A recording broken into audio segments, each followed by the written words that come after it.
In 1989, near the town of Moab in Utah, dinosaur hunter Robert Gaston discovered the remains of Gastonia, an armored dinosaur from the early Cretaceous. He had no idea that lying nearby was a second species, unknown to modern science.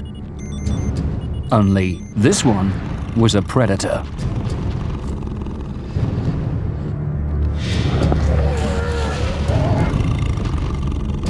And scientists would soon discover this was no ordinary killer. We had been working in the quarries. We were starting to get familiar with how the bones were situated.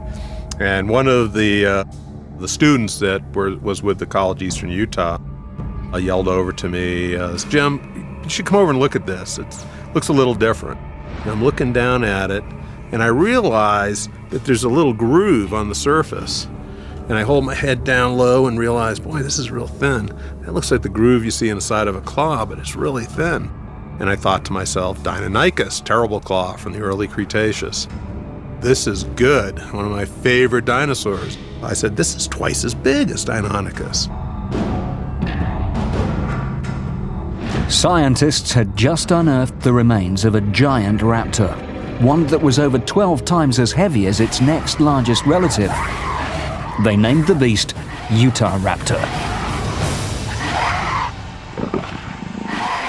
Very soon after beginning to excavate the Gastonia bones, we uncovered a claw approximately 8 inches in length, and through analysis of other specimens, it was determined that this was a gigantic dromaeosaur, which is the family of dinosaurs that Velociraptor and Deinonychus and things like that belong to. And so this was very exciting because it was the largest dromaeosaur known, and not only was it larger than anything known, but it was several times larger than anything previously seen. The Utahraptor preceded the Velociraptor by tens of millions of years.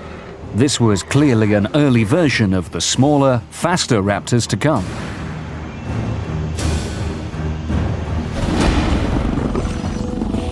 When Utahraptor was found, it was pretty significant because up until that point, the largest of the raptor dinosaurs found was Deinonychus, which was about the size of a timber wolf.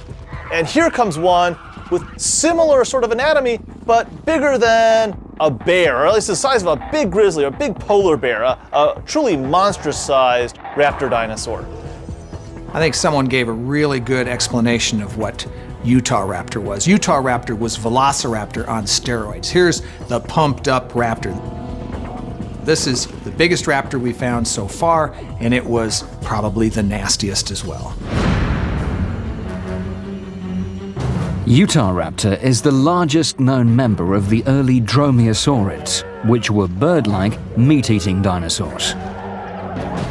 It killed by pouncing onto the back of its prey.